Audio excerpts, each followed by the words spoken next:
Panther Nation Podcast. Yeah. Let's go. Yeah. Oh, cut it. Cut right.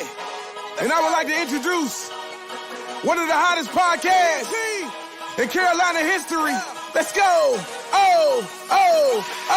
Yeah. Talk less chat. We got time to chop it up.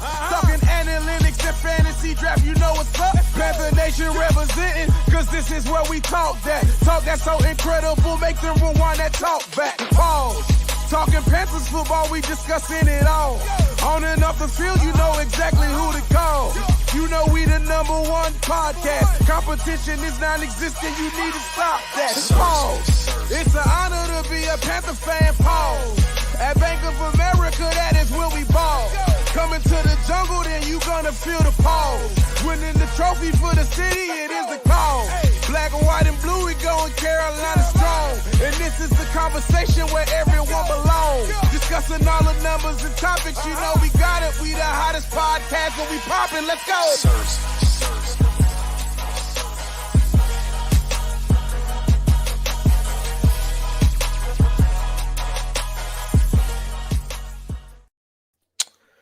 Yo, what's good? I don't know where my background went. There we go. All right. So what's good, y'all, man? What's popping?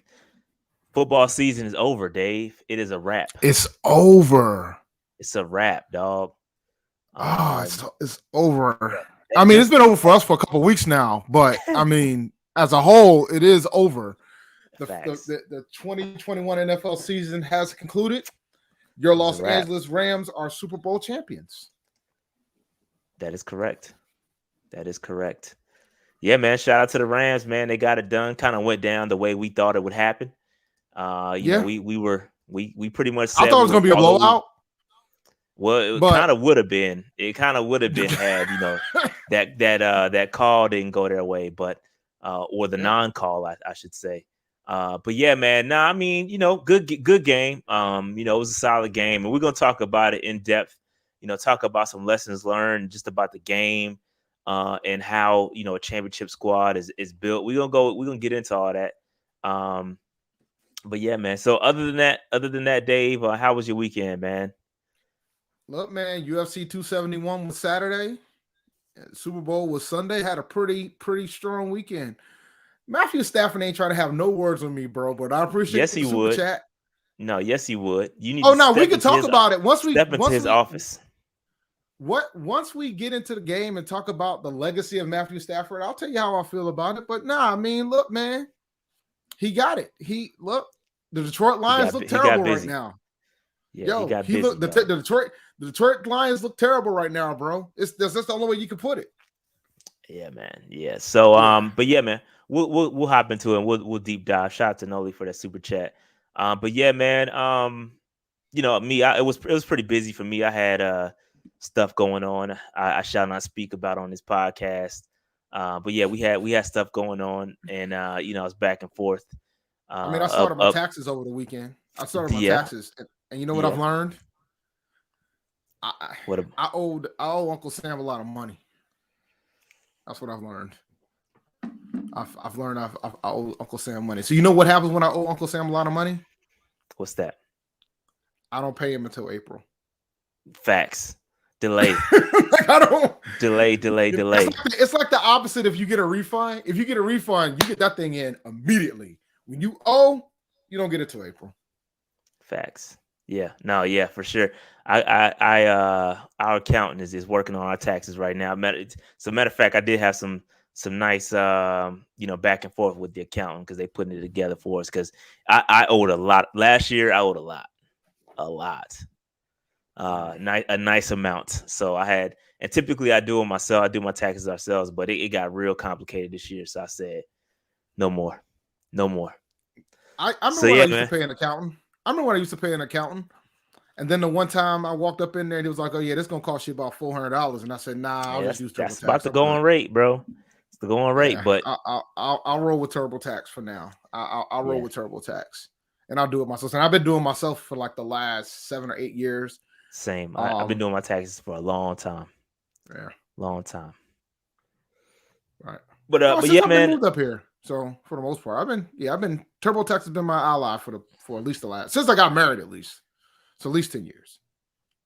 So, but I wasn't trying to pay $400 because my taxes wasn't that's the going rate, man. That was my taxes wasn't like to the point of like maybe this year, maybe I would reconsider it only because I got the stuff going on with the cast. But other than that, but even that, when I looked and saw that it was easy, that's simple. When you got multiple streams, it gets real difficult, bro. Like if you just got a a W-2 and that's it. That's it, bro. Like this year, because of the Patreon, I was like, you know what? I think I could probably get away doing it this year myself, as long as I don't get too crazy. Yeah. But I don't have an LLC. See, I gotta be like you, bro. I gotta probably separate this thing at some point. Yeah, no, I got like multiple streams, bro. Like three or four. Yeah, see, I ain't there. So as soon as I saw the self-employment option, I said, all right, I'm gonna roll with that for the podcast, and we'll see how this goes. It get complicated, bro. It get complicated. But all right, let's dive into this, Dave. The Rams got it done. We talked about Matt Stafford. We talked about Joe Burrow and all that stuff. We haven't talked about Joe Burrow yet, but we'll talk about them in a second. But Dave, I mean, the Rams, they had a squad. They put it together. Von Miller, you see all these names on this joint. Von Miller, Aaron Donald, Cooper Kupp, Stafford, Odell Beckham, Ramsey. Like they had a squad. They put it together, fam. They put it together. They went for it all. No draft picks. They don't care about draft picks. They built it a little bit differently than a typical team builds a squad. They essentially were the Lakers, right? They got all the stars, put them on the squad, and they got it done, man. They got it done. Again, there's several different ways to build a Super Bowl winning squad, but they went definitely a non-conventional route, and they got it done, man. Shout out to McVay. Finally got him one. And shout out to the Rams, bro. Shout out to the Rams. So let's have a discussion about non-conventional, because it got me thinking, man. Why is this considered non-conventional? No first round picks. No first round picks. No draft picks. No early draft picks. Yeah, but no, I get that. But I mean, like, but why is this considered non-conventional? When you consider that the draft at times is pretty much a crapshoot, right? Like it's a like, I know folks don't want to talk about it and they don't want to say it, but the reality is the draft is a crapshoot. It is. You don't know ultimate crapshoot. It's the ultimate crapshoot, bro. You don't know who's going to be good. Who the hell knew that Cooper Kupp would get the damn triple crown and arguably have the greatest season of a wide receiver has ever had? Beast, dog, and that was a homegrown player, by the way. They drafted him. Yes, they did. So like, like that, like you can't project shit like that. You know what I'm saying? Good coaching matters though too. Like because you can talk about the opposite too, right? You talk about the Bengals, and the Bengals. No. But what I'm talking about is that they are a team that has invested heavily in the offensive line. It may not look like it, but they've invested heavily in the offensive line, and they're not getting the results, right? So you can't, like, coaching matters too. And the Rams put it together, man. They put it together, both sides of the football, and fam, like it's crazy, bro. It's crazy, man. But yeah, coaching does matter. That's what I'm saying. Because the Rams theory is, I will give up my draft picks to get somebody that's a sure thing. Like I will give up draft picks to get a Jalen Ramsey, which is a sure shutdown corner, a Von Miller who's proven that he's played at a high level. You know what I'm saying? A Odell Beckham that's proved that he's played at a high level. Like these are guys that guys that are sure things. Those guys that also you have to want to go to a destination. Like those guys want to go to LA. Like they knew where they were going, and they accomplished the goal. It's about that's about where they were too. That's about where they were too. But that's an important step that people seem to overlook when we talk about these team builds, right? Everybody went to LA for a reason because of what happened, right? They were set up and destined essentially to win the Super Bowl. Like everybody was going to LA. Von Miller, when he got there, called up Odell and said, "Yo, fam, we got to make this happen. Come on this way," or the opposite. One of the things, I don't know who got there first, but one of them called the other person, and that's how it happens, bro. Like it's a good destination. LA, obviously, people want to go play out there. They had the squad. They built a winner. And you know what? Who cares if they suck for the next 3 or 4 years? They can't repeat. Right? I do not care. Like I think who said that just a couple minutes ago? I think ICP said, "Yo, I'm down for a 5-year." Yo, that's what happens. They were built to win right now. They went all in. You know what I'm saying? And let me tell you something. And let me be clear, Rashad. Mm-hmm. There have been squads who's tried to go all in the past, and it did not work out. Right, that's true. Remember the Eagles when they were screaming Dream Team, and they didn't even make it to the dang on NFC Championship, or did they even make the playoffs that year? Either way, they weren't a Dream Team. So like, there's squads that go all in, and like it's not as prevalent in the NFL. Like I can't recall the last time this has happened. Well, the Bucs kind of went all in too. The Bucs kind of did go all in, but they homegrown their talent on the defensive side of the ball. Some of them, yeah. Yeah. Sure. So, and they had some offensive pieces they homegrown as well. Like they drafted Mike Evans and Chris Godwin. So, like from that standpoint, but they did pick up Fournette. They did pick up Brady and Gronk and things of that sort. But like from that standpoint, you gotta, you still got to have some level of homegrownness into it. Like the Super Bowl, like I said earlier, the Super Bowl MVP was drafted by the Rams. So, but yeah, Aaron Donald's homegrown too. Aaron Donald's homegrown too. Yeah, they got a lot of good homegrown talent. But then they also are able to attract those free agents to put the cherry on the top. That's important too. You got to build a complete team, and you're not going to be able to build completely through the draft. Like you got to be able to kind of put those cherries and attract those pieces. And that's the part that Carolina is missing. Yeah, you have to draft these guys and knock those guys out the park and then once you're set up, you got to be able to put those cherries on the top. And I feel like we haven't been able to draft particularly well in the offensive line, right? We haven't been able to knock. We've gotten some pieces, but you have to knock the draft out the park. And then I really feel like, you know what I'm saying, you really need to be able to do that. So NFC wide open Rams won't decline.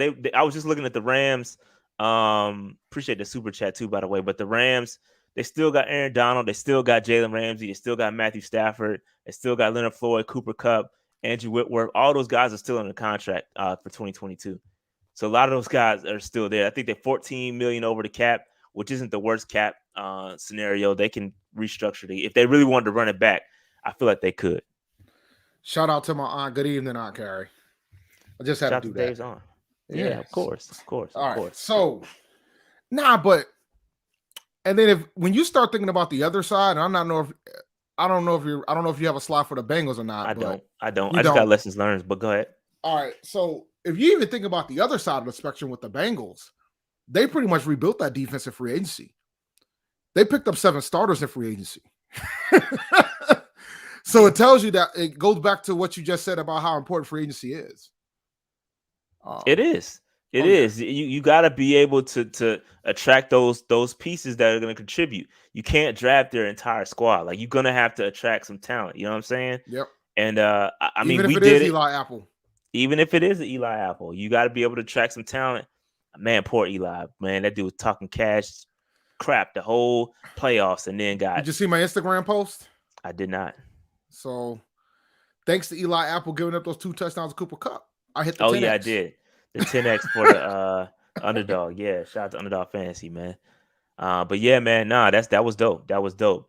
But yeah, just going back to the Bengals, and again, we can go. Let's get into these lessons learned real quick because I think it's important. It kind of talks about. Well, wait, before we get into the lessons learned, we need to talk about Stafford. Yeah, that's part of lessons learned. Okay, but go ahead. You look at number 1, Dave. Trading for a QB works. As a cherry on the top. Listen, the Carolina Panthers do not have an Aaron Donald. We don't have a Cooper Kupp. We don't have a Jalen Ramsey. There's a lot of things we don't have that Matthew Stafford had. So I saw people trying to draw compare. See, Deshaun Watson, let's go get him. See, nah, fam. Deshaun Watson went 4-12 without those people. Exactly. As a cherry on the top, they were a quarterback away. Goff wasn't working. They were a quarterback away. We are not a quarterback away. Which goes to my second point, Dave. You got to protect the quarterback. Joe Burrow, great talent. Great, fantastic talent, bro. It didn't matter. They forced him to get rid of the ball quick. They made their offense one-dimensional. Luckily they were able to run the football, because if they weren't able to run the football yesterday, that would have been a slaughterhouse. That would have been a massacre, fam. The Joe Burrow, every time I watch the Cincinnati Bengals play, I feel like he gets hurt. This man is getting killed. Bro. He's gonna have a short career if they don't do something. Well, it ain't like they're not trying. Like we said, they've been investing in the offensive line. They just haven't been hitting. But it's obvious where they. No, you're right. You're right. No, they've been trying. Just like at some point, we've been, well, not nearly as much as they have, but they've made like legitimate attempts to fix this problem. And then the debate becomes about, all right, was Chase the right pick versus Sewell? I don't know, bro. Like, I think Chase. I'm not gonna argue that. I think Chase has made himself. I'm not gonna lie. I killed the Bengals for doing that, but I understood why they did it. Yeah, but then when you look at, somebody pulled up a play where it showed like, look, Chase was wide open, but it didn't matter because Burrow was on his ass. It doesn't matter.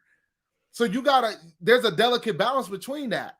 Tom Brady won Super Bowls with non-Pro Bowl wide receivers, bro. Like, that's what he did.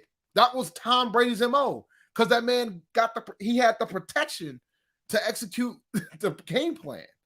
But and the way that the Bengals run their offense, either they're running the ball or they're trying to get a long play, Burrow's got to have time. And if Burrow ain't got time, he's going to get killed. That offense is all about the big play, man. They live in, they kill the big plays. They couldn't get, I think they got one or two big plays, but that was it for the most part, man. They got isolated, man. And I feel like, again, if they were not able to run the football, it would have been a massacre. But Landon is right. This Super Bowl shows how important the trenches are. Hopefully, we can take some of that O-line we can take some O-line in the draft. I 1000% agree. Like, the trenches are very important. Both sides. Yep. Offensive line and defensive line matters. I mean, last year's Super Bowl should have showed you that. Yep. Because Patrick Mahomes was like it. Patrick Mahomes was the guy. Patrick Mahomes was running for his life. Yeah. In that Super Bowl. We've seen it time after time. This is the second time we've seen, and now watch the Bengals go. I bet you they'll be aggressive, and I bet you.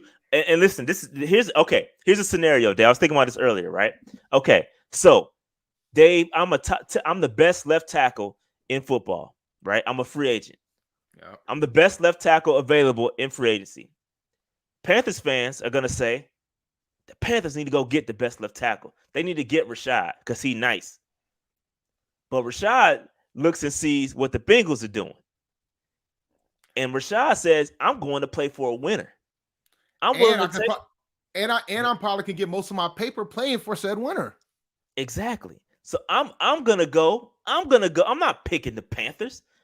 I'm going to play for the Cincinnati Bengals with Joe Money.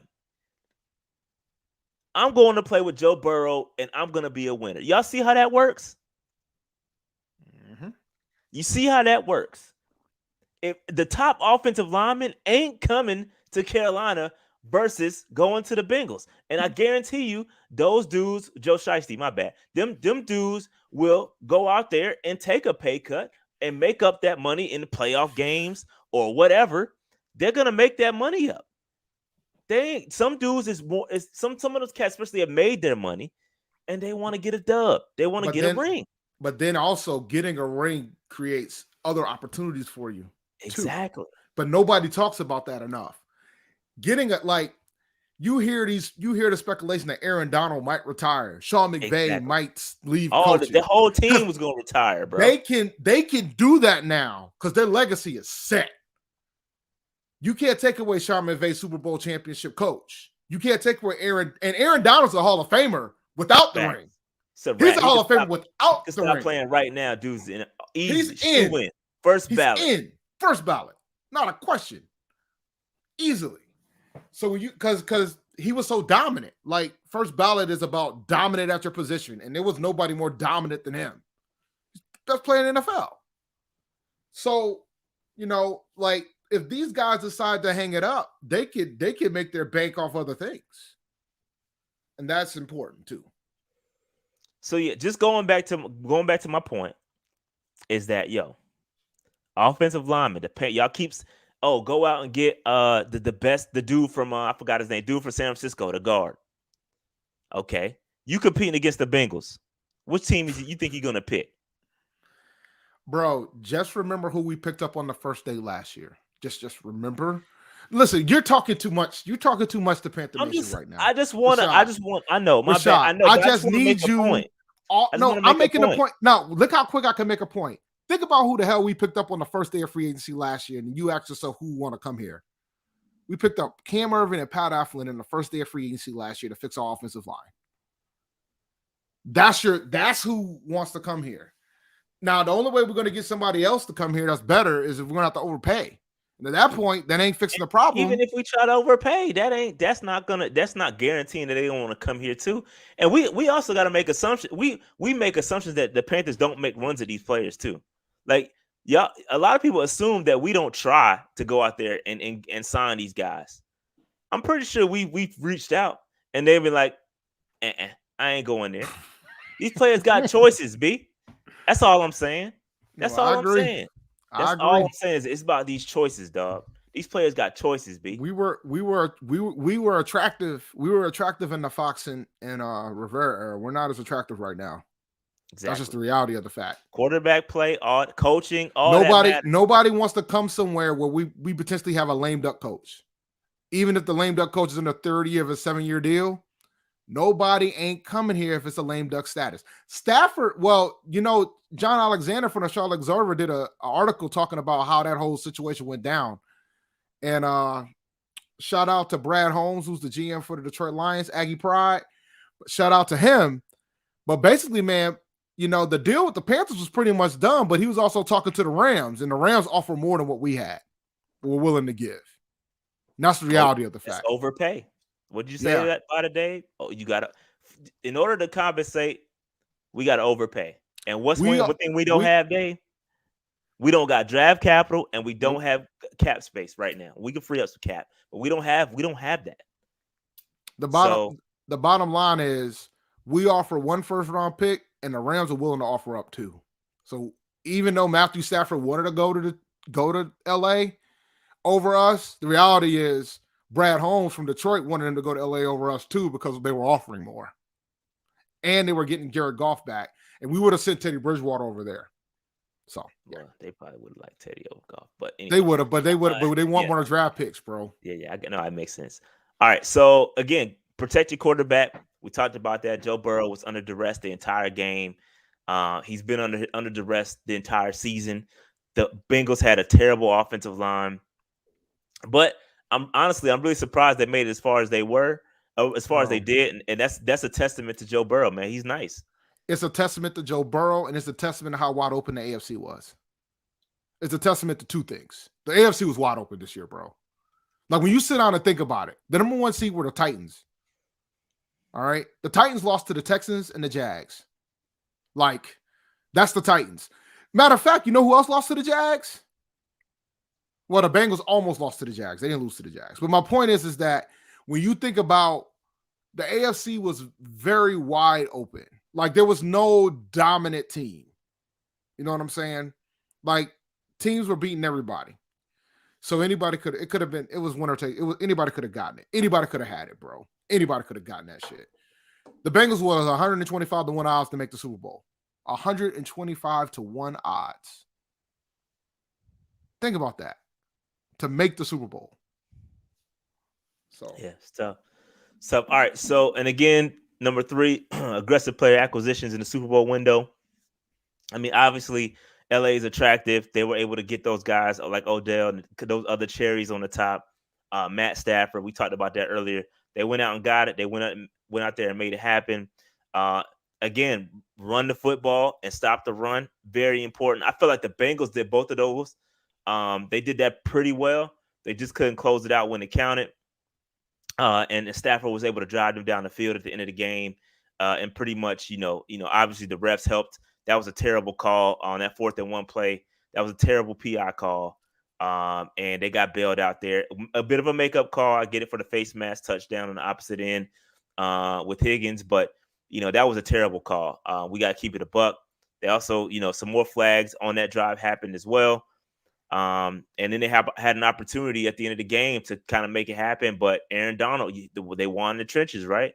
Aaron Donald's a beast. So super dope for Aaron Donald. Aaron Donald and those guys, they manned up when it counted, and it was super dope to see that grown ass man beast cry at the end of the game. That's super dope, man. And again, Dave, defense wins championships, bro. The defense stepped up when it counted. Aaron Donald never goes away, bro. Those defenses, you got to have a good defense, man. And I don't care what it is, but when it's all said and done, bro, you got to have a pretty damn good defense. Like, I mean, it really doesn't, in the grand scheme of things, it really doesn't matter. If you don't have a really good defense, you ain't got a shot. I mean, let's put it in perspective. When Peyton Manning won his first NFL championship, it wasn't because of the fact that he was an elite level quarterback. It was because he finally had a good defense. When Drew Brees won his NFL championship, it wasn't mainly because he had an elite level quarterback. It helped, but he didn't get that chip until he actually had an opportunistic defense behind his side and to pull up the upset against the Colts. Like, when you look at some of the great quarterbacks and who won these championships, most of the 99% of the time, they had a pretty damn good defense.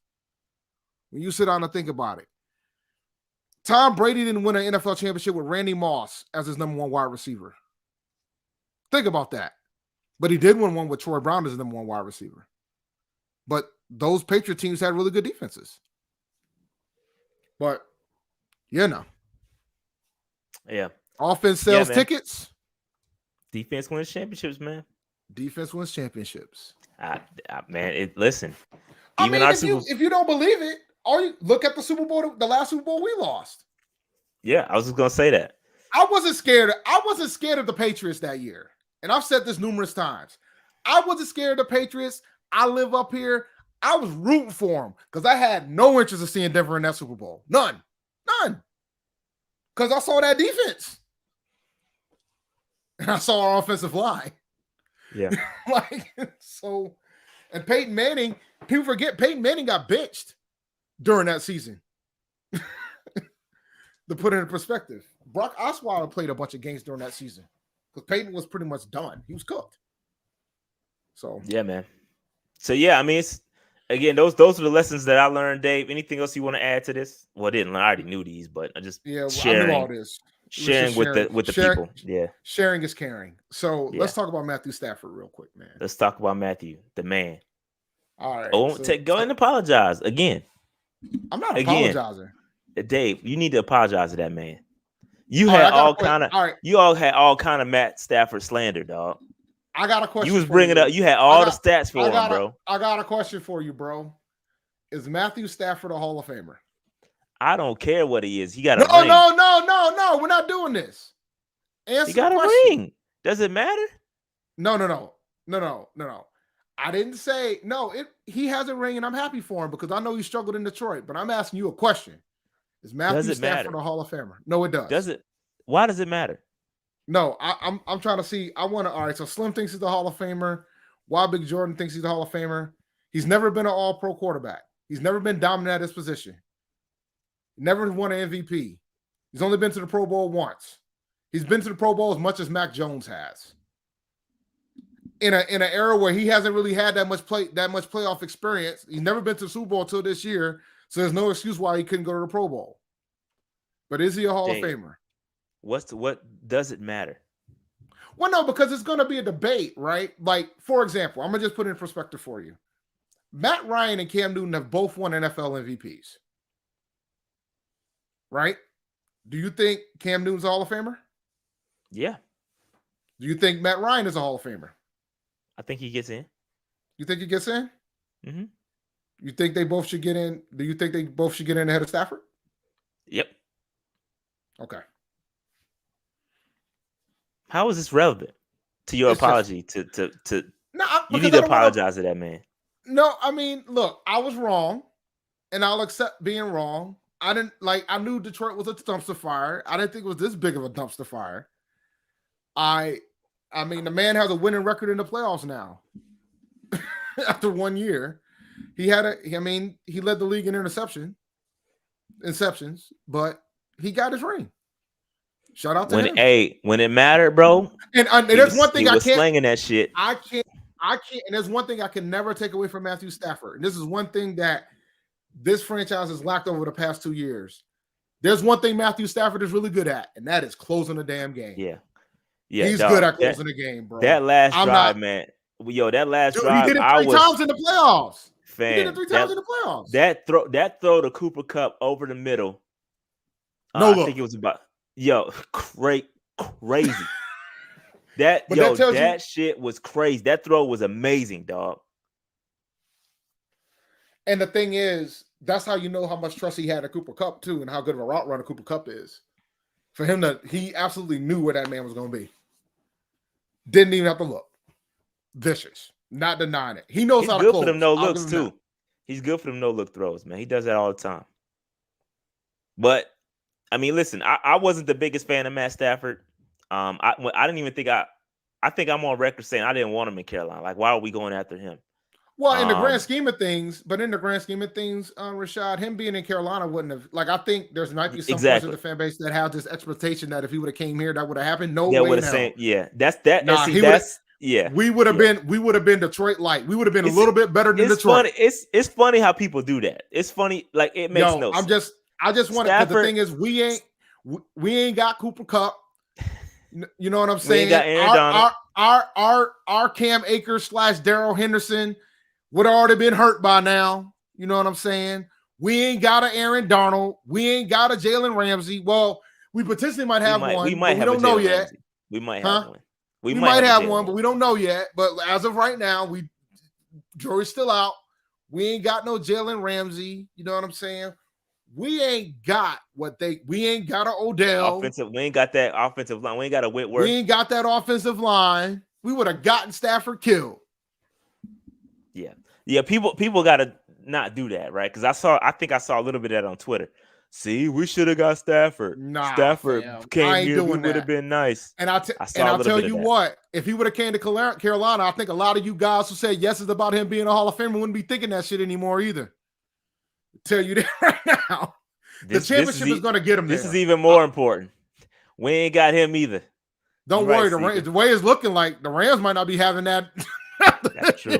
I think they might run it back, man. I think they're going to try to run it back. I don't know, man. The way McVay was talking, it sounds like he might be done, bro. He might decide to hang this one up. Bro. Dog, yeah, he's only 38. 36. 36, 37. 36. Either way, he can, but he's got his whole life. He might not want to do the grind anymore.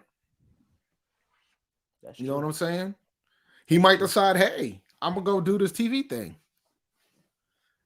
Amazon's looking for people. You know, did you see they advertised Thursday Night Football? That was a terrible logo, by the way. I just want y'all to know that. That was a terrible logo. Thursday Night Football. Yeah, they did a commercial on Thursday Night Football for Amazon Prime. So, all right, let's move on. Again, you know, I just realized, Dave, I did not do a mock draft Monday, dog. No, man, Super Bowl Sunday, it happens. Yo, everybody needs a vacation sometimes. I didn't even realize that, man. All right, so again, go and hit us up on patreon.com/Panther Nation PC. Appreciate all the support from the free agents. It's a lot of y'all. The folks with new by the name ain't new no more. They were new last week. But shout out to y'all, man. Shout out to the franchise players, and then shout out to the MVPs.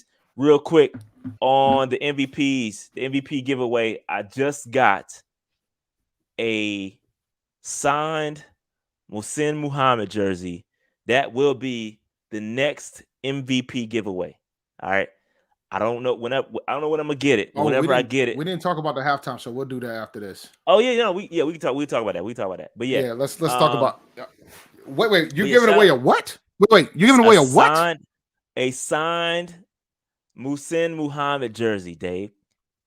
Yes, a signed Muhsin Muhammad jersey. So yes, MVPs. Stay tuned. Whenever I should be getting it in the next couple of days, and we'll go ahead and do that at some point. I know we owe y'all a PNP Confidential. We owe y'all a couple PNP Confidentials. We behind, dog. It's a lot going on right now. But yeah, we gonna make that happen. So just stay tuned.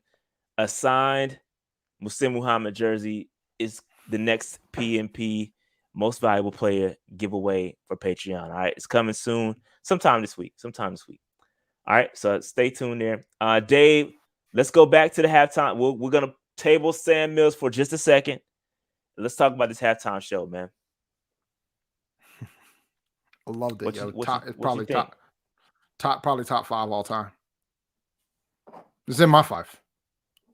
I'm not shocked by the songs that they did. Only because I knew that they were going to play it safe for the most part. They took a couple risks here and there. Like, the only person that took the risk were primarily Kendrick and Eminem, if you want to keep it a buck. Kendrick was doing all right, and Eminem taking a knee.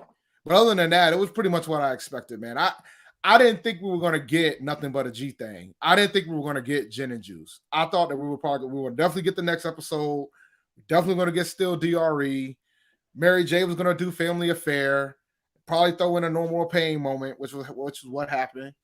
And I think 50 Cent doing In the Club. Not shocked by that, but it was a pretty dope surprise to see him do In the Club. I thought it went without a hitch. I thought it was amazing. I really do. And I didn't realize Dr. Dre knew the keys like that, bro. I did not realize that Dre had the key game on lock like that. Most producers are nice on the keys like that, though. Not all of them. I said most. Most, yeah. And the thing is, man, like, me being the hip hop head I am, I notice little things. Like Eminem performs, you get All Right, you get Eminem doing Lose Yourself, then you get Dr. Dre playing I Ain't Mad at You while he's taking the knee. and then he goes to Still DRE to close it out. I thought that was phenomenal. I ain't gonna lie, that shit was overrated. That halftime performance. I mean, I enjoyed it. I thought it was good. I enjoyed it, but I think everybody is, fam. Like, it's not MJ. It's not Prince. Like, no. I said top 5. I did not say it was ahead of them. No, I'm just saying, like, that's what people are saying. Like, no. Like, it ain't above MJ and Prince. Those are the top 2. Y'all can pick the order. It was overrated, dog. It was overrated. I felt like, to me, the best performance of everybody was, I think, Kendrick bodied that joint. Oh, Kendrick, yeah. And this comes from a guy. I'm not a Kendrick fan. I'm not a huge Kendrick guy. I'm a Cole guy. And so, like, Kendrick is dope. I think he's a dope rapper, but I think he bodied his performance. Everybody else was just, Mary. Well, I think really? A lot of folks are disappointed. I seen Mary live, bro. I seen Mary. I have too. The only person I haven't seen live that was up there was Dre. I've seen everybody else live. So, like, I mean, we can get into the granularity of, like, what they should have performed, what they could have done, but then you also got to think about the fact that it's the Super Bowl, right? Like, they're not just trying to cater to, like, a hip hop head like me, you know what I'm saying, or a hip hop fan like you. They're trying to cater to 100 million people. So I knew that the set list wasn't gonna be. Shout out to Noli with another super chat. Hey, listen, man. Some people was calling that man 75 cents. Some other people calling that man $1. When I saw 250, I was done. Yo, man, I tell you. 50. He did look bigger. Pause. No, he did. I was just like, but come on, man. He still had the performance. He performed well. I mean, I couldn't be mad at him. He older, bro. It happens. But yeah, man, people were killing 50, yo. But the thing is, that's the other thing too. Like, when you said that Kendrick had the best performance, I mean, he was the youngest guy there, so he better have the best performance. But he's a better performer out of all of them anyway. Like, his shows are freaking outstanding from that standpoint. So I just think that, like, when you're trying to perform in front of an audience, when you consider there's never been like a full-fledged hip-hop show at the Super Bowl, and then I guess the NFL was pretty much doing tabs on what they can and can't do too. Of course, man. You could hear it.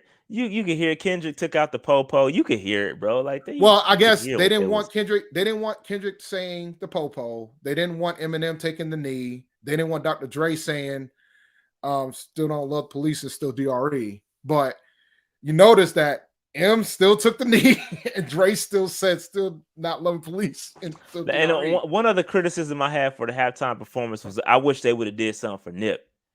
I feel like just something, bro. Like they did something for Pac. They play "I Ain't Mad at You," whatever. I felt like just a little something for Nip. It didn't have to be nothing big, but that I was looking forward to that, bro. I was looking forward to them to do something for him. I thought that would have been appropriate, and I was a little disappointed in that. That's why you call it overrated, because they ain't do nothing for Nip. No, I just think it was overrated. Like it was so. These 1-2 songs, it was so quick. Like I just. Well, it's gonna be quick, right? You're talking about 11. You only got like 11 minutes, bro. The fact that they packed 9 songs in 11 minutes. That was impressive in itself. So I understand, but it was just underwhelming, bro. Like yo, dog, you can't top Prince doing Purple Rain. It's raining hard as hell. Like you can't top that. Like it just wasn't. It wasn't that for me. Like it was just a little little concert. No. I mean, it wasn't going to go above Prince. Like Prince. I guess there was a story about Prince about that whole Super Bowl show about how the NFL was trying to stop what he was doing too, particularly the part when he put the sheet up. But at that point, once the first is on stage, they can do whatever the hell they want. But now Prince is ahead of that show. Michael Jackson's ahead of that show. Bruno's ahead of that show. Bruno's ahead of that show. Bruno was nice. Beyonce's I didn't like the Weeknd. I know people was talking about the Weeknd. The Weeknd was not that good. That shit was trash. Yeah, that Weeknd was to me. Good. To me. All right, Dave. Janet and Timberland is honorable mention. The Janet one was honorable mention. Janet had a dope show too, man. I think everybody forgets. Like, I think the nip slip kind of like derails it. But when you like derails it from that, but when you look at that performance, it was one of the better shows too. But Kanye ain't doing that, bro. NFL would never. Yeah, he might. One thing at a time. We worked so hard to get this damn show. Like, you want to go hip hop 2 years in a row? You know how long it took to get the hip hop show? The G-Funk Super Bowl show? We're gonna have to wait another decade before we get another one of them. All right, let's move on. That great conversation about the halftime show. But Dave, we gotta talk about Sam Mills finally making it to the Hall of Fame. I thought this was super dope. And a lot of people are down on this class too. A lot of people saying, "Oh, this class sucks," and because blah blah blah blah. Let me tell you something. If y'all listen to me when I said this, I told you guys there's probably ain't gonna be no goddamn wide receivers in this damn class. I told you guys that. And y'all were thinking I was crazy, bro. I don't see how anybody. There was nobody better than Steve Smith. If Steve Smith was getting that joint, nobody was getting in that joint. None. And the thing is, man, like when you and I remember, like we got the Philly Brown interview because I said what I said about Steve Smith being first ballot, and this is why right here. Yep. Wide receivers are hard to get in, bro. It's just there's a line. There is a line. There's a lot of great wide receivers that waited a long time. Like Art Monk is a prime example, right? When Art Monk retired, Art Monk had a lot of the wide receiver records in the NFL. A lot of records that Jerry Rice broke were Art Monk's, and he waited years before he got into the Hall. Years. Yeah, and I think Dave, I'm not gonna lie. When I was looking at Steve Smith in the Hall of Fame, I just looked at what was out there. Like when you compare him to the rest of the guys, like I thought he would get in there. And it would have been hella dope if Sam and Steve got in there. That would have been dope. Mm-hmm. I don't know if I'm gonna go. Slim just asked who's going to Canton. I got to get the dates. I know Roy and Riot is already trying to set something. Roy and Riot is setting something up. I know they were taking deposits. But I don't know. I might go up there. I've never been. I definitely want to go. For every Panther, I do want to go up there. We'll see. I might go up there depending on the dates. But yeah, man, I feel like, Sam definitely deserved it. Just what he done for the organization, for the Panthers. And, it was his last opportunity to get in there. So I'm glad they did it. And I feel like he may have taken away some of those names that y'all would have. Only or one. Some I mean, people some people would have, I'm just saying, some people that would have a name that somebody would have recognized. You know what I'm saying? So I don't know, man. Yeah, like, but when you look at who got in, I don't know if you got the list on there with you, but like no wide receivers. I can pull it up real quick. I mean, the guys that got in all deserve to be there. But when you think about folks like DeMarcus Ware, he didn't become first ballot. There were no first ballot famers in there. And that's typically the attraction. That's why a lot of folks didn't like the class. There were no first ballots. Yeah, Tony Baselli, Leroy Butler, Sam Mills, Richard Seymour, Bryant Young, Cliff Branch, Art McNally, and Dick Vermeil. Yeah. That's the guys. So there's not really, most people that watch, they may know like a Tony Baselli, they may know like a Richard Seymour. After that, like some of the younger audiences may not understand who the rest of those guys are. Brian Young was an animal though. I'm just saying from a layman standpoint, like an average fan, those are the two names that people are gonna know. Yeah, like Saints fans are obviously know Sam Mills because he was part of some of those great defenses.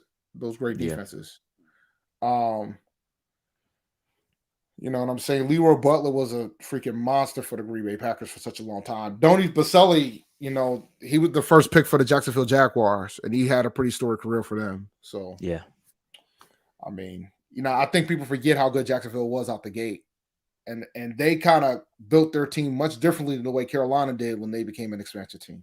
Like Carolina was just buying. Carolina kind of was doing what the Rams did. Like they got a bunch of veterans and they built their team off of a bunch of veterans, where Jacksonville kind of built it from the ground up. So. And Seymour, I mean, all them Super Bowl rings that Seymour got for the Patriots, you knew eventually he was going to get in. Yeah.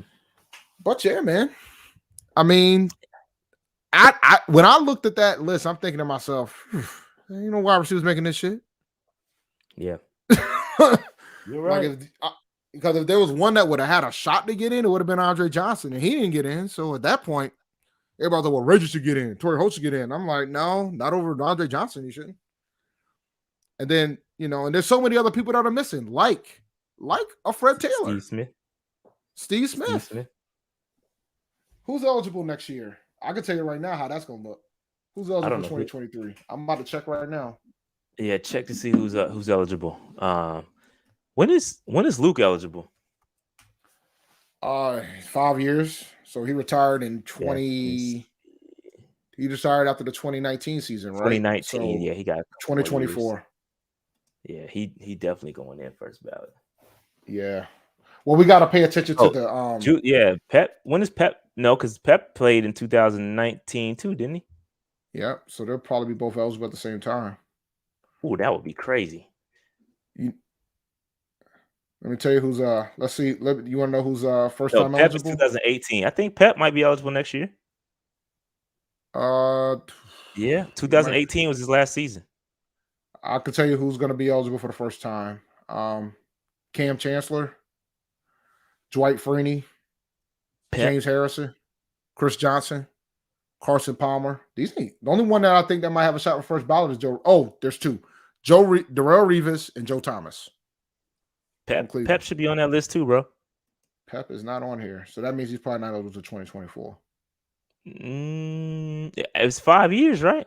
5 full years of not playing. Yeah, so 19, 20, 21, 22, 23. So 24, 2024. 2024 for Pat. Okay, got it. So then then Luke is 2024, 2025 then. Yes. All right, that makes sense. Yep. That makes sense.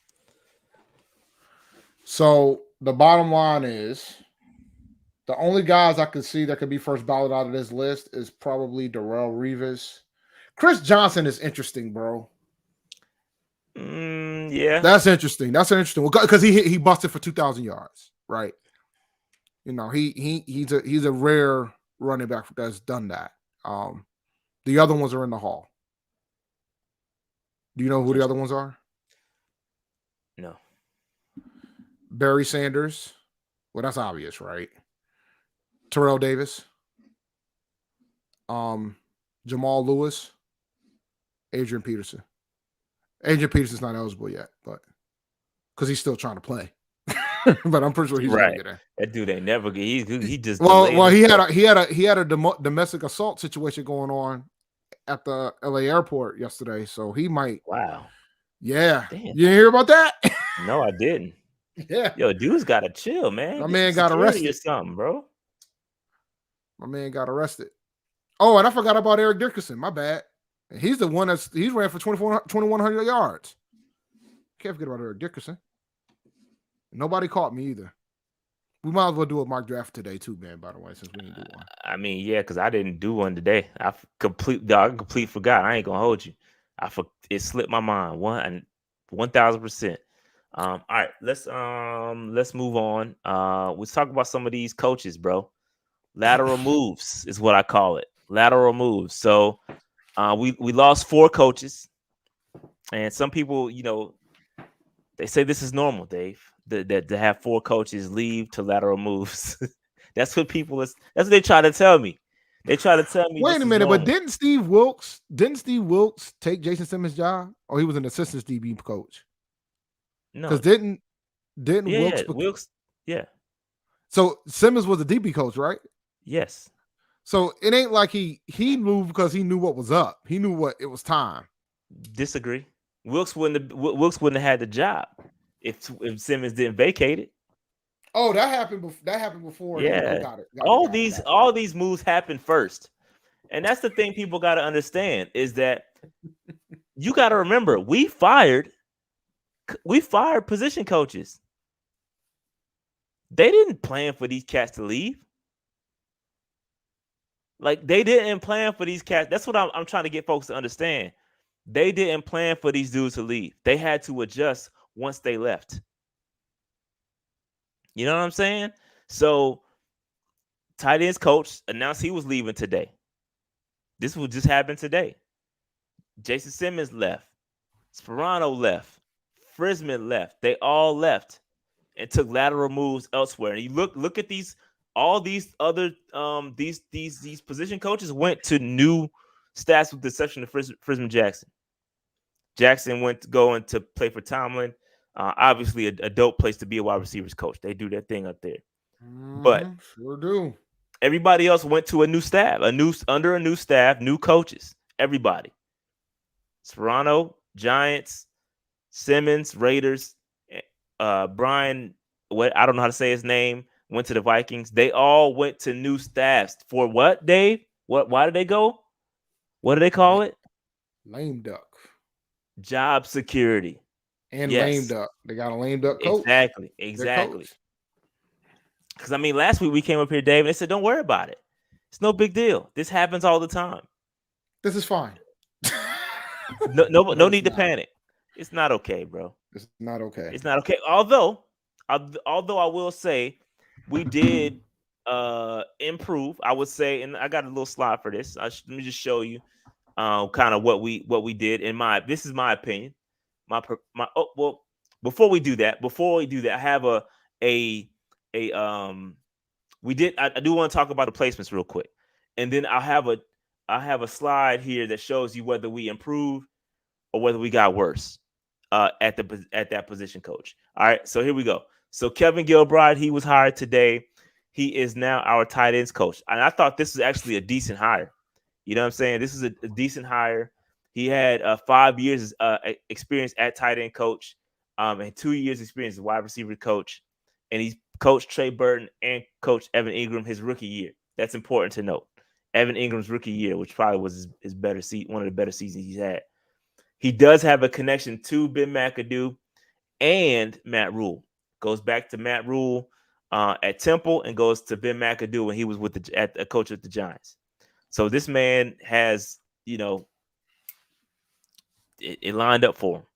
It lined up for him. So he's got a really good situation. And I thought this was one of the better promotions. I'm not gonna lie. Compared to what we had prior, this dude has experience. Just saying. I thought this was decent. This is a decent move. I'm not mad at this. All right. Any questions here? Or any Yeah, somebody somebody doesn't agree with you, they're saying, well, McAdoo ran all these folks out. And I'm like, nah, I ain't rolling with that.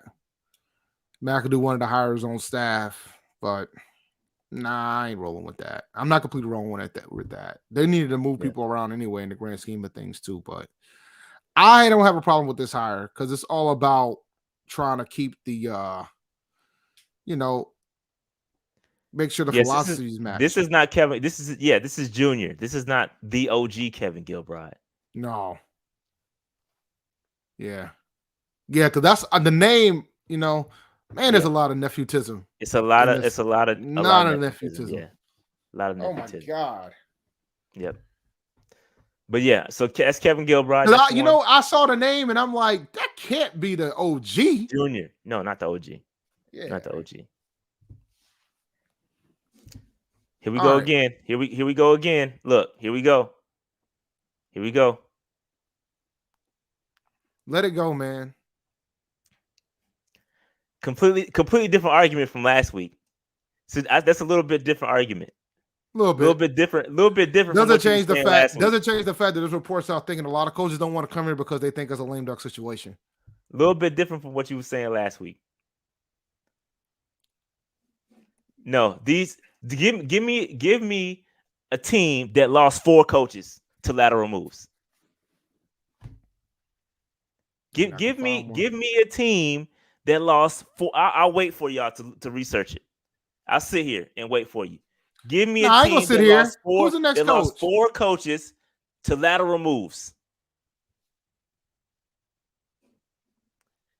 This is Paul. This is what I was trying to tell you, fam. That's what I was telling you. I said that this is the exact thing I said. I said they are leaving for a reason. And you changed the argument, bro. No. Let's talk about major changes. You know what major changes is to me? You fire the head coach. That's major changes. We ain't doing that. We fired the OC mid-season. That's considered a major change. But we haven't fired. I tried to tell you that when those 3 guys left, it was problems. That's all I said. This is not normal, bro. Like, don't tell me. And that's exactly what I was saying, Paul. This is exactly what I said. This is what I was saying. They're not forcing the changes. Them dudes is leaving. This is exactly what I was saying last week, bro. And now you agree with me.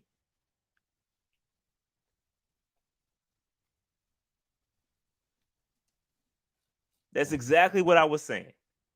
There's trouble in paradise is what I was pointing out. And now we saying the same thing. All right. So let's move on. Joe Daly, Dave, wide receivers coach. Take a look at this resume. Stop. He has no NFL experience. Did he have any experience? He's got experience at the college level. But Dave, You know what they also told me? They also told me that, yo, you improve. You get rid of these bum coaches and you improve. Those coaches needed to leave, Dave. That's what they said. Those coaches needed to leave because we got to get better. Do you think Joe Daly's an improvement over Frisman Jackson, who has wide receiver coaching experience in the league? That's what they told me. That's what they told me last week. He's a college coach. He comes from UNC. I think he played quarterback at UNC, if I'm not mistaken. And this is what I tried to tell y'all last week. Slim pickings. Where's Paul at? When you get in this situation, the I'm waiting for his paragraph, bro. The pickings get slim. This is what I said last week. You're not going to improve. You're going to get, in some cases. Now, some cases, I'm not gonna lie, we did improve. In some cases, we did improve. Oh, I thought the Wilkes hire was great, and I thought, considering the circumstances with McAdoo, that was the best we were gonna get. Like, where's Paul at, man? I'm waiting for Paul to post his next opinion. No, he did not play in the league. Let me see. Let me pull up his profile real quick. Joe Daly. Let me pull this up real quick. It's on the Panthers website. Let me pull it up real quick. I'll read it to y'all real quick. Give me a second. Joe Daly, He was a daily Boston College. Held assistant positions at Boston College, New Mexico, Liberty, Bethune-Cookman, Kansas, and Buffalo. He played college at Nebraska and North Carolina at UNC. At BC, blah blah blah blah blah. Yeah, just position coaches, bro. That's it. Position coaches at the college level. Now, if y'all got to tell me, because again, this is what was said. This is what was said, y'all. You get rid of those coaches to improve. You improve the coach. Not in this situation. I can't get with it. I don't think we got better at wide receiver coach. Moving on. I just repeated what he just said, but it's fine. I mean, anyway. Robert Kugler is next. Assistant offensive line coach. I'm not going to kill him too much. He did have 1 year he had 1 year at the same position with the Texans. So prior to that, he was a college guy as well. He's a younger dude. I think he's just trying to get some experience. But yeah, I mean, man. I agree with you, man. I can't judge this hire only because he's already had experience at the position at the NFL level. The offensive line for the Texans weren't, considering the talent. I mean, they played relatively well considering the talent. The other guy, Sperano, I believe, had a lot more NFL experience. I would let me just pull this up because it doesn't make much sense to me talking about it. See if this makes more sense. All right. So now we talk about that we hire these guys to get better. We get better, right? And I agree with Dave. Right? Dave said, we improved Steve Wilkes, DB coach. I agree with you. That's an upgrade. Mm-hmm. It's an upgrade. All right? I'm not going to argue with you there. I think Kevin Gilbride was the upgrade over the Angelico dude. All right. But Frisman Jackson to Joe Daly, that's not an improvement, bro. That's not an improvement. Yes, he did. This is correct. Paul, you're right this time. He did work under Campen. That is correct. So that does make sense. And again, we're talking about an assistant offensive line coach. I just went based off of experience. There's no other way to grade it. So I just went off the experience.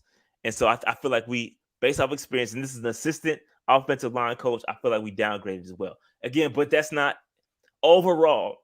Overall, when you look at all of the coaches that we have, we can go through them, Dave. You want to talk, and Dave, give me your opinion. All right, this new coaching staff that we went through, that we have right now, did we improve, or did we stay the same, or did we get better from an offensive, assistant coaching staff standpoint? So we can talk about it, right, or coaching staff standpoint. Ben McAdoo, right? Is that an improvement over Joe Brady? I don't know. Yes, I will say yes. If you want to talk about from an NFL experience standpoint, if experience is only it, then probably yeah. But I don't know. If you talk from an NFL experience standpoint, if you talk about somebody that has shown that he's had success at the NFL level, yeah, then sure. But if you're trying to hit this young coach, offensive mind type of situation, then no. Because Ben McAdoo is more on the old school side of the fence from that standpoint. So in the chat, man, he's a better quarterback whisperer than Joe Brady, I would think. I mean, he was dead on about all the quarterbacks he's analyzed. I will say that. So what we saying in the chat? What y'all thinking? Do y'all think Ben McAdoo is an upgrade over Joe Brady? Yeah, most folks are saying yes. Other than Noe says no. Some folks are saying a slight improvement, but an improvement's an improvement. I agree with. I agree with slight improvement based off of the experience factor alone, but only time will tell. Okay, so we'll give that. Do you think? What about Campen? Right, Campen, the offensive line coach. Do we think that's an upgrade over Pat Meyer? I'm gonna say yes. I'm gonna say yes. Although the dude, he has a ton of experience, but the product that he's put out there hasn't been that great. But you got to be better than Meyer. Meyer wasn't that great, so I'm gonna say yes for Campen. Joe Daly, no, he's not an upgrade over Frisman Jackson. Gilbride, I'll give you that's an upgrade. Kugler, we don't know. So I think we marginally improved on the offensive side. I don't think it's great, but I think we did have some marginal improvement on the offensive side from the staff perspective.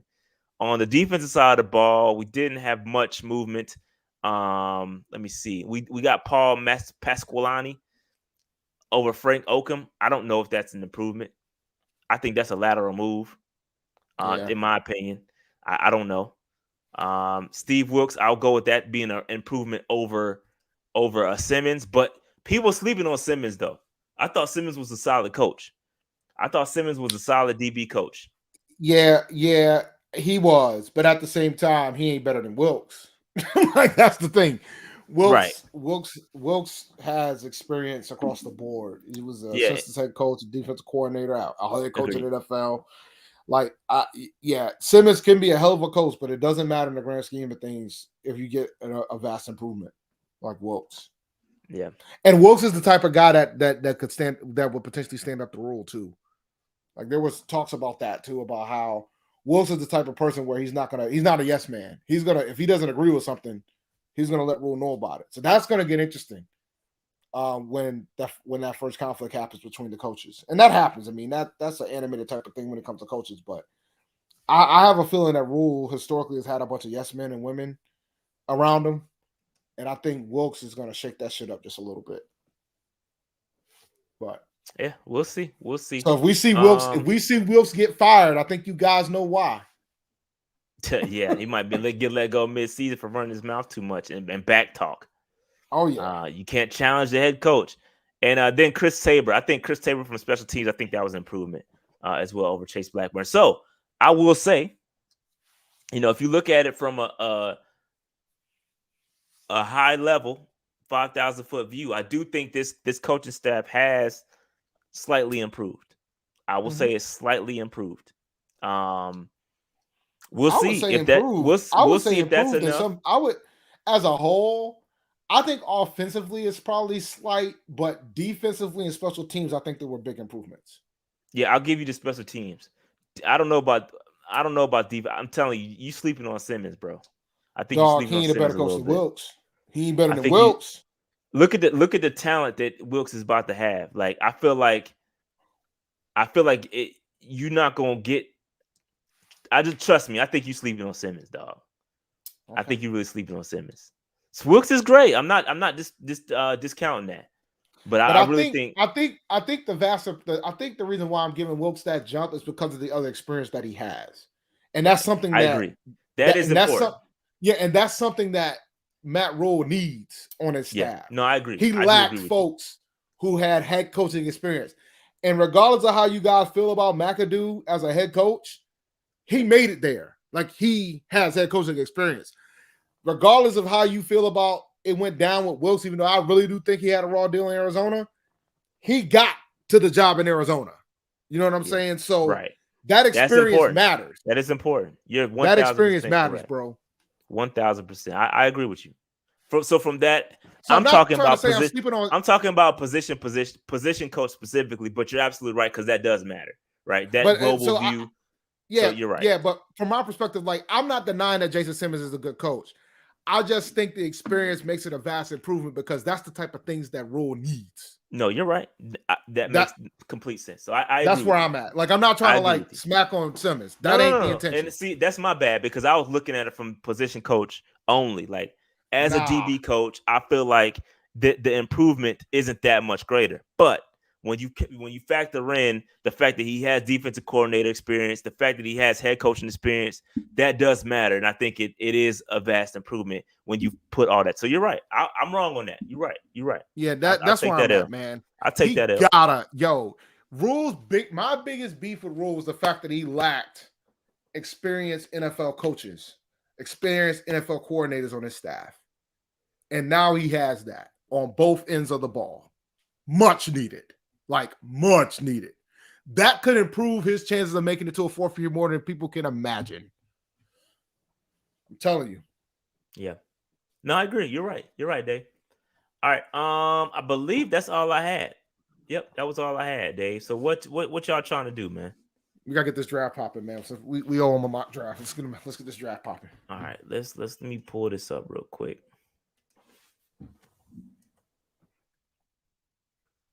My bad, y'all. I'll get y'all a mock draft Tuesday. I got the same ring to it, but oh man, I can't get to it.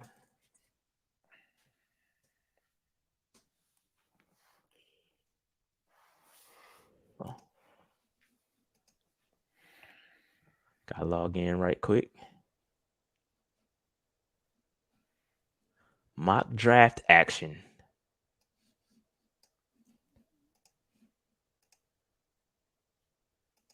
Oops. Messed that up.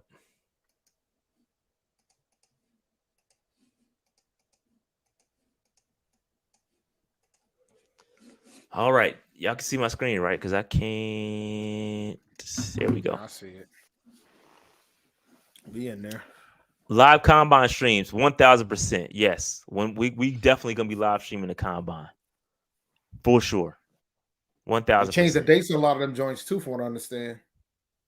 No, you talking about the pro days. Oh, the pro days. Oh, yeah, the live. So I'm gonna be doing both. I'm gonna be doing both. All of them. Everything. Yo, man, let me take wait. Before we start this draft, I want to be clear when I say this. Let me tell you something right now. No. Have no interest. No, don't want it. No, absolutely not. No. I'm tired of these potential incremental upgrades. I'd rather stick with Darnold. No. They gotta fix it. No. Absolutely not. No. Yeah, combine. When is the combine? Let's see when it is. Combine is Tuesday, March 1st through Monday, March 7th. So it's right around the corner. 2 weeks. A couple more weeks. March 1st. All right, so let's get this mock draft popping, Dave. Start this thing off. No Kyle Hamilton.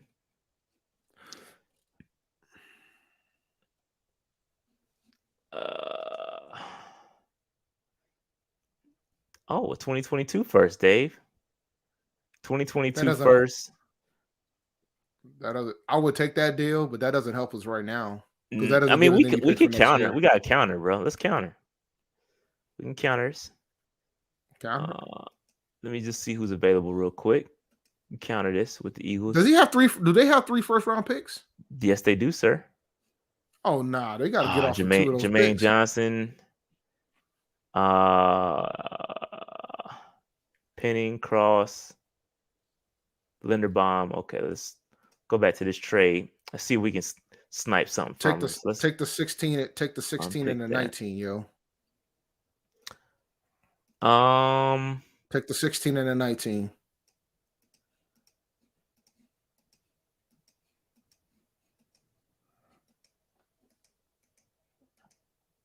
Hey, they ain't coming off of none of them joints. Let's try the 15. So you can get a first and a second. Oh, this fourth was selected too. My bad. Let me undo that fourth and try that. Nope. Nah. He said, we ain't doing that. They're not coming up off them 2 first. No, I don't. I don't have the 22 first. I unchecked it. Oh, yes, I do. Thank you, sir. Appreciate that. Alex said I did. Somebody said I had. Let's try it again. I tried again. My bad. I had to check. Thanks for doing that. So yeah, okay. So both first. Let me try this other one. We can get 15 and 16, Dave. Let's take that. Hold on. Let's see. Oh, and a second. No. Nope. Okay, no, it didn't. I didn't check. Thanks for checking that joint. Third. How about do we want to throw in a fifth and see what happens? Hey, Dave.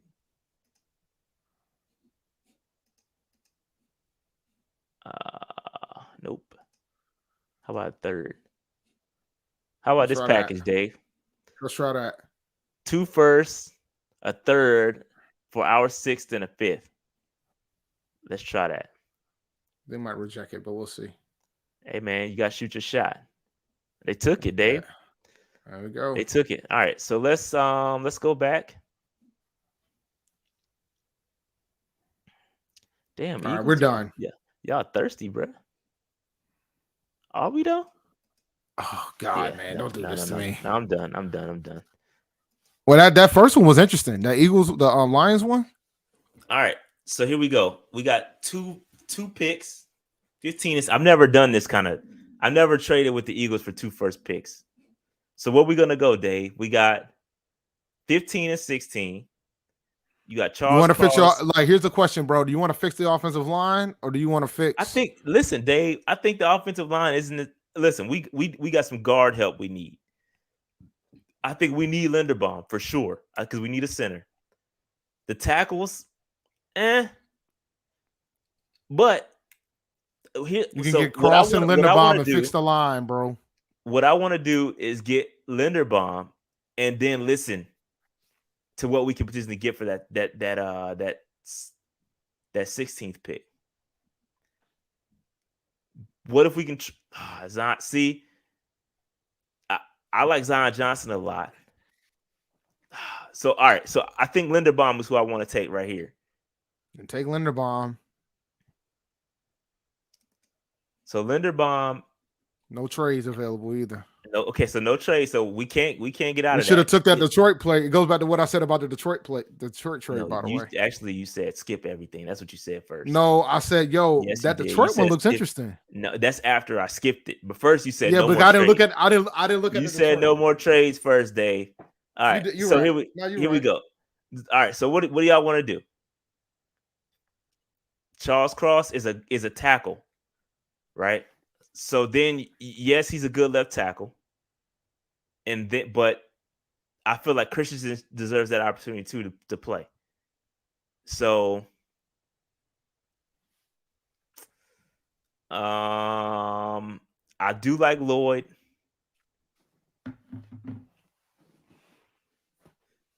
What y'all thinking, bro? I mean, we could fix the line if we ain't gonna trade out of the pick. We can fix the linebacker situation. Appreciate that, clutch. Appreciate it, man. Appreciate that. I do like Lloyd, but I also like some of the later linebackers. Y'all want to roll with Devin Lloyd? Unless you want to take a corner, but I don't think you guys want to take a corner. Yeah, and see, this is right. This is absolutely correct. Paul is correct. This is why I'm a little hesitant about Cross. What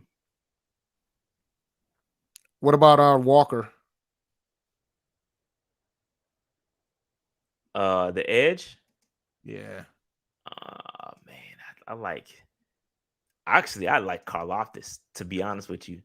You want to talk about a run stuffer?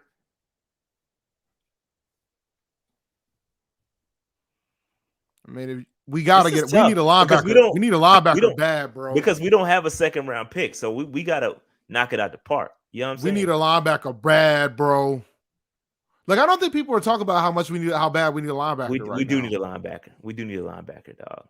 Like, if we're not gonna go offensive line, I think we need to get a linebacker right here, bro. I really do. Like, we're looking at all these other positions. Williams. Huh? BPA is Jamison Williams. That's everybody saying BPA. BPA is Jamison Williams. Oh God. I see a lot of Devin Lloyd. I'm stuck between Karlaftis and Lloyd. Dog, take Lloyd, man. Because it's like we got edge rushers. Like, we already have them. Like, we got a Pro Bowl edge rusher. Yeah, but we don't have this run stuff in Karlaftis, bro. Karlaftis is a beast, man. I'm not taking Matt Corral, man. Y'all could get that alone. But we need a linebacker bad, bro. Who's gonna start middle linebacker next year? I'll tell you who it's not gonna be. Not gonna be Jermaine Carter. It's not. We need a linebacker, bro. Y'all trying to roll with Lloyd? Lloyd it is. I'm rolling with Lloyd. We gotta take Lloyd, man. I know it's a long time before we make another pick, but it is a long time. 4th round. No, 3rd round. We got a 3rd round pick, didn't we? Oh yeah, we did take a 3rd. We did trade for a 3rd round. We swiped the 3rd from the Eagles. We got to get if we're going to go offensive line, then we got to get a linebacker. We have to. Oh, a pick's coming up, man. 83. How do you feel about Drake Jackson? Oh, it just went. That's where I was. Damn it. He. Oh, my face here though. Then there's your pick. Who had a beat? He had a nice Senior Bowl. There's your pick. We did pick the linebacker, so we're good there. Just looking.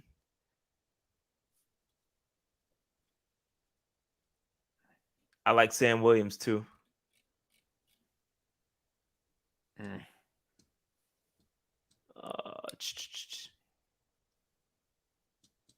Oops. Yeah, Sam Williams is there too. I like Mafe 265. Sam Williams I like both. I do like both of these guys. I like both edge rushers.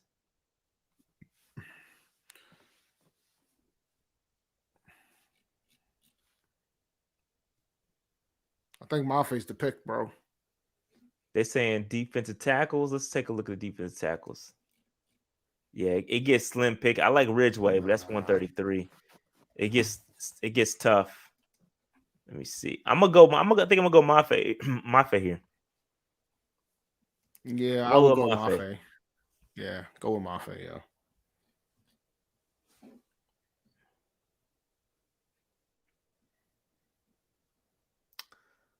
All right. So, 4th round.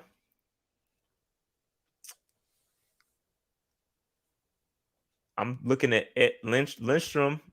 So Lindstrom can play guard too. I know he plays center, but he can play guard too. Or Ed Ingram. That's who I'm looking at. Get another lineman, man. Might as well.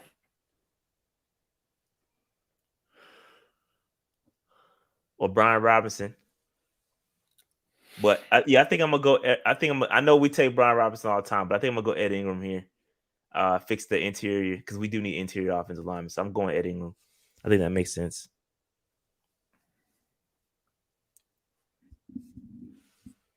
I took Mafe in the 3rd round.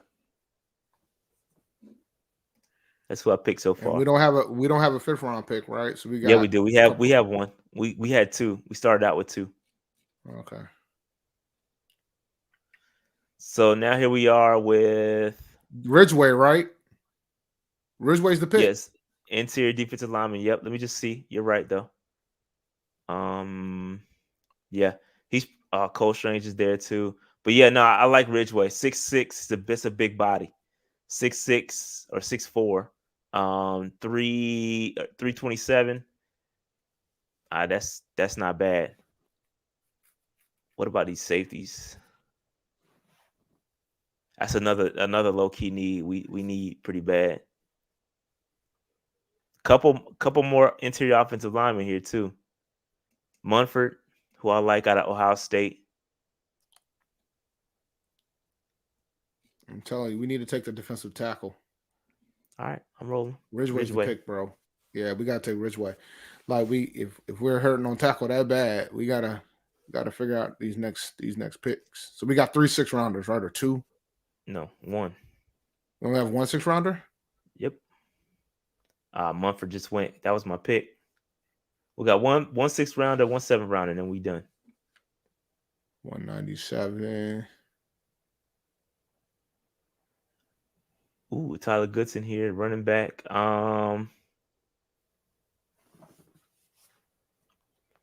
Marquise Bell for safety.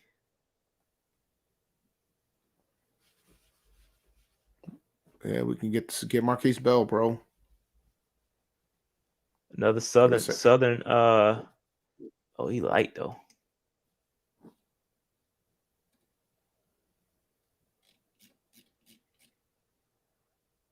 I do like. You're right. I do like Algier a lot, or however you say his name. That's a bowling ball, fam. Running back, but I also like. We also need a safety. So we want to take a running back or a safety. That's kind of what it boils down to for me. Take Marquise Bell from fam, yo. Yeah, that's what I'm thinking. They like in Smoke Monday too. Smoke is there. Let me see if Smoke is still there. So Smoke would be there. We could take Smoke at 235 potentially, or Bubba Bolden, and take the running back here. I'll take the running back and see who's there. He's a bowling ball, man. 220. That's tough.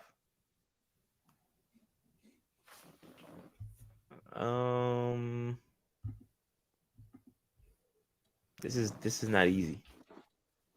I'm gonna take Bell. I'm gonna take Bell. Oh, you didn't want to take the running back and hope that Smoke Monday or Bell sits there? You don't want to risk it? Nah, yeah. I like. Shout out to Akash. Says, would you Akash? I don't know how I'm saying it, if I'm saying it wrong. Would you guys be upset if they decide to take Kyle Hamilton if he's available? 6 would be upset. I wouldn't be mad. You know? I wouldn't be mad. He's nice. I ain't gonna lie. He probably the BPA at that point if he's sitting there. Man, McKinley's nice too. Well, what's better than one safety? 2. That's true.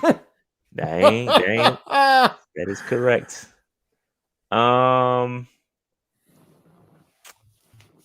We just taking a crapshoot at this point. 7th round.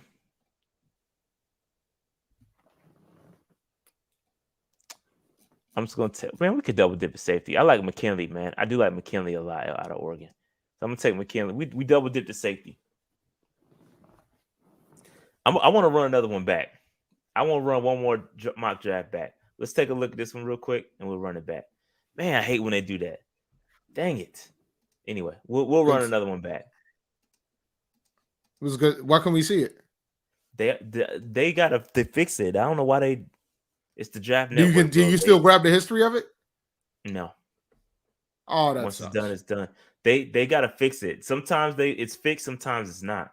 Whether we can see them or not. That's why I was trying to show them as we went. But yeah, it was no tight end. Y'all be mad about that tight end, bro. All right, we're gonna run that important. We don't use the ones we got.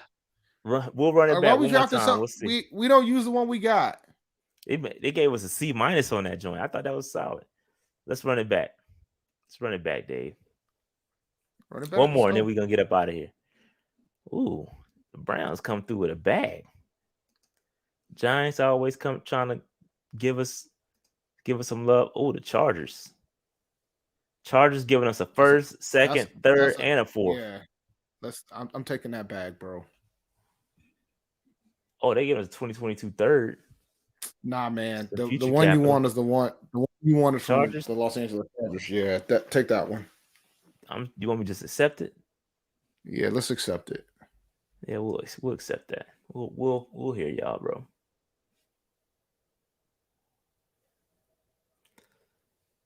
All right, we're gonna trade back again. Trade back 3 more spots and get another third and fourth.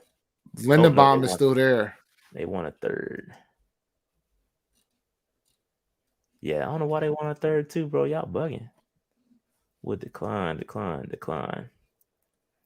All right, no, Lindenbaum is gone. Oh shit! I thought he just went. Son of a biscuit. Cross. Karlaftis, Lloyd, Zion Johnson. Well, we can go back and talk to the Steelers. You want to go back and talk to the Steelers and trade back? I think it would be worth talking back to the Steelers again and see if we can get their because I don't think there's nothing here that I'm like dying for. I could trade back a couple more spots and still get a Karlaftis or Zion Johnson or something like that. Yeah, let's talk to the Steelers. Let's see what tackles are available. Because remember, Zion Johnson can play center as well. A couple center options. So let's talk to the Steelers and see what we can come up with. They did offer us a second ago. Let's call them back. Let's see here. All right, so we're gonna swap first. Nope. So we can get another third.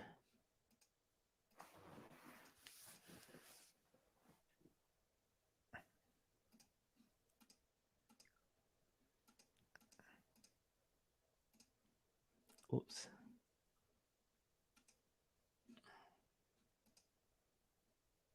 Okay.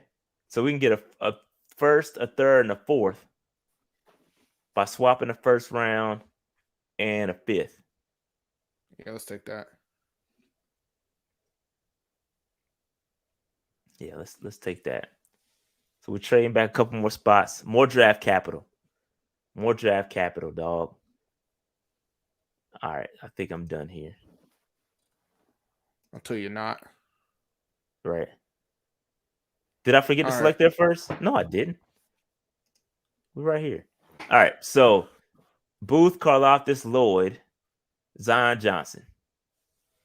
So what I think this is I think Zion Johnson is interesting. With the linebackers, I think you can get, especially in the second round, if you look at the linebackers, bro, I feel like I can get a linebacker, a valuable, solid linebacker later, right? When you talk about Christian Harris, Beavers, there's some guys I'm cool on. I think Zion Johnson probably needs to be my spot. You take Zion. I think that would be the pick, either him or Karlaftis. Yeah. Yeah, let's take Karlaftis. Let's see how it pans out. Let's take Karlaftis.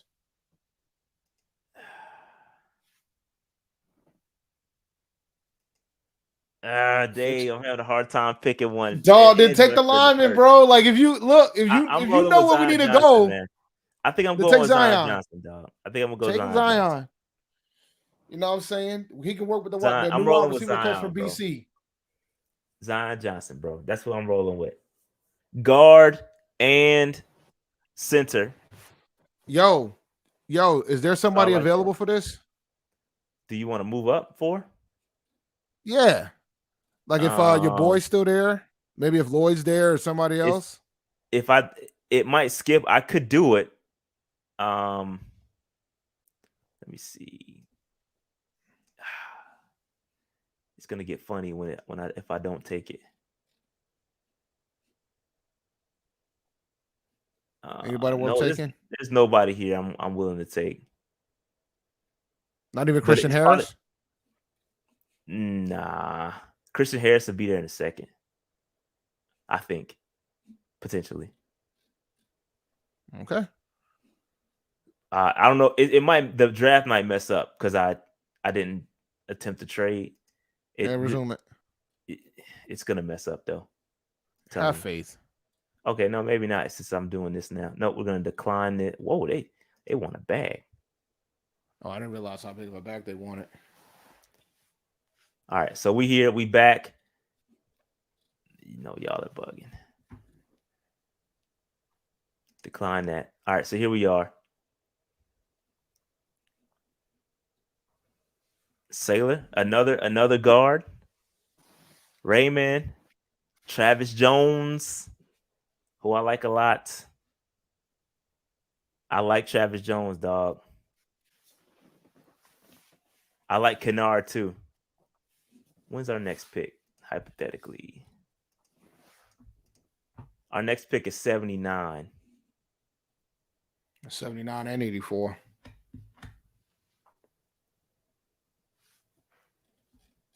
Sailor is tough, bro. Sailor and I'm stuck between Sailor and Travis Jones. If I put Travis Jones and Derrick Brown together, that's gonna be nightmares, dog. And that's who you pick. I think I'm rolling with Travis Jones, bro. I'm rolling. I can't. Travis Jones got to be my pick, bro. Good luck. That dude's a monster.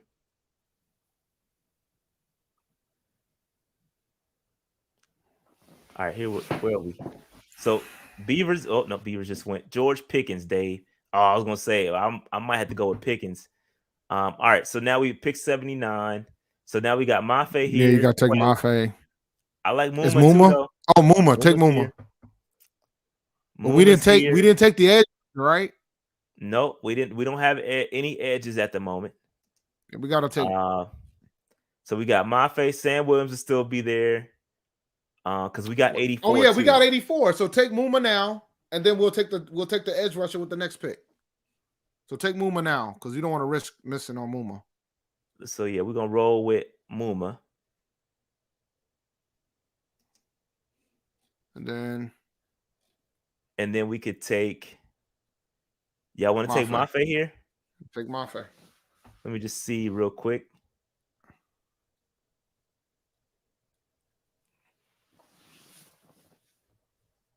Rasheed Walker's there for tackles.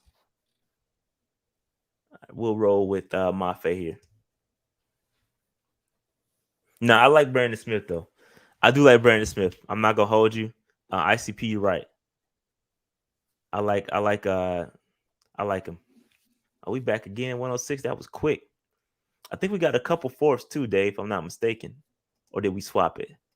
We had 2/3. We got 3 4th-round picks. Shit. Oh shit. Okay. Might to take a quarterback with one of these joints, man. And we could take a tight end. Hold on. Zappy's still here. He'll probably be there undrafted. I do like this dude. You take him. This tight end. Take him. He's damn near BPA. I'm just looking, getting the we could take daggone BC's whole offensive line. Take Lindstrom, bro. Just take Lindstrom. Just take him. Dave, you just saying people don't be helping, bro. Yo, it doesn't? No, it don't be helping. It's about strategy, right? We want to take somebody that's not going to necessarily going to be there when we get to our next pick. They saying take a tight end. So I like this dude and I like Cole Turner. Those are 2 tight ends that I like. When's our next pick? 121.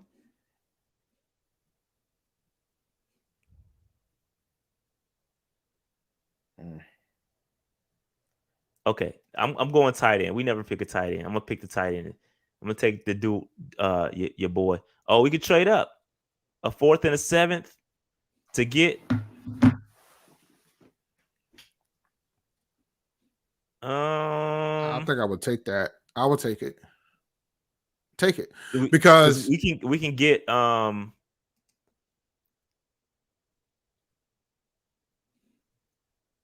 Okay, no, I was looking at trying to get Lindstrom, so we could take either Ed Ingram or Lindstrom here.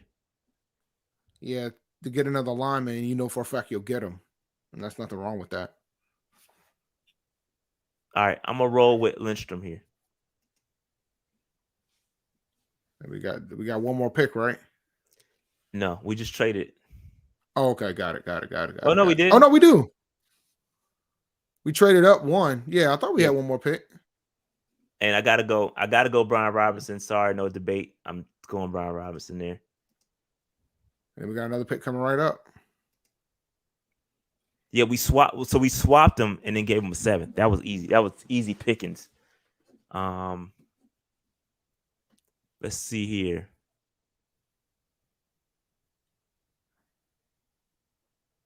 Did we take a line? We ain't take a linebacker yet, did we? Yeah, we did. We took Muma. Oh yeah, we did take Muma. Okay. I might load up on interior offensive lineman. Yo, if we load up on interior offensive lineman, my boy Mr. Brown ain't gonna make it. Deontay Brown ain't gonna make it, bro. How about Justin Ross, Dave? How about we take a flyer on Justin Ross? Superstar wide receiver out of Clemson, who is only down here because he got injured. How about we take a flyer, bro? 5th round pick. Might as well.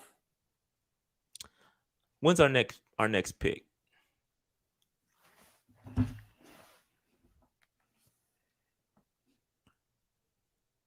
Yeah, he got the neck injury, but you know what I'm saying? He played.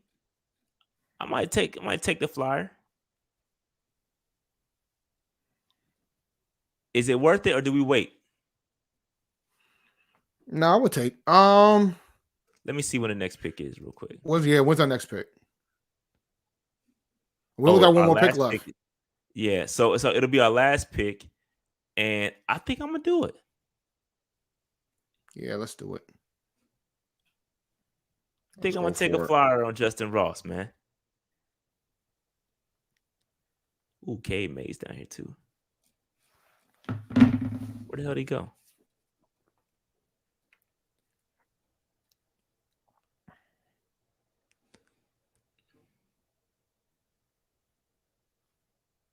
Justin Ross, right?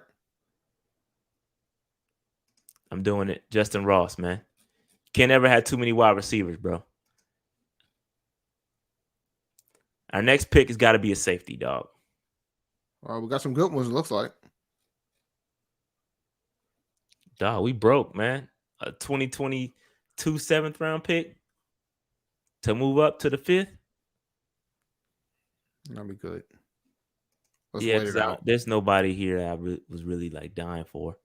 We'll see if we can grab one of these safeties. Well, Marquise Bell Smoke Monday. Smoke will be here. Yeah, we can go either way. Oh, so we on the clock. We can take Marquise Bell, Vernon McKinley, or Smoke Monday. Y'all want Smoke? Give them Smoke. They've been begging for Smoke. Before I click this, because we won't get a chance to review it. These are our picks. So we traded back. We got Zion Johnson, who can play center, has been taking reps at center. But not only did we get that, we got his running partner, Alec Lindstrom, who actually plays center. So we have kind of some flexibility there. We took Travis Jones, interior defensive lineman. The game is won and lost in the trenches, and we double dipped right there in the trenches. One on offensive side, one on defensive side. Linebacker Chad Muma, edge rusher Boye Mafe out of Minnesota. A tight end. Y'all finally wanted a tight end. We got a tight end. Alec Lindstrom, like I said earlier, Brian Robinson Jr., a running back. And now we're going to roll with the safety, and that's going to be Smoke Monday. Oh, we got Justin Ross, too. Justin Ross, sleeper. We took a flyer. Neck injury, brutal neck injury at Clemson, but he returned. He was nice. I think that's a flyer. That one could pan out for us. And I do think receivers are low-key need for you. I know we got Marshall. I know we got all that. But, hey, listen, you never know, man. You never know. A left safety. That's funny. This is a solid draft, man. I like this draft. Yeah, can't be mad at this one. Oh, see, now it worked. See, sometimes it works, sometimes it doesn't, man. You never know. But here's our draft. This is solid. I like this. I like this. Oh, yeah. This was I mean, the only thing we didn't take is a quarterback, so people cry about that. But I'm fine with it. Considering the class, I'm fine with that. But we would have had to take a quarterback with the 6th pick. Like, I don't think it's a done deal that we can trade back and still get a quarterback in the first. Because potentially some of the trades that we're going to get draft capital, we got to go back pretty far. And by then, Malik Willis and Kenny Pickett will be gone.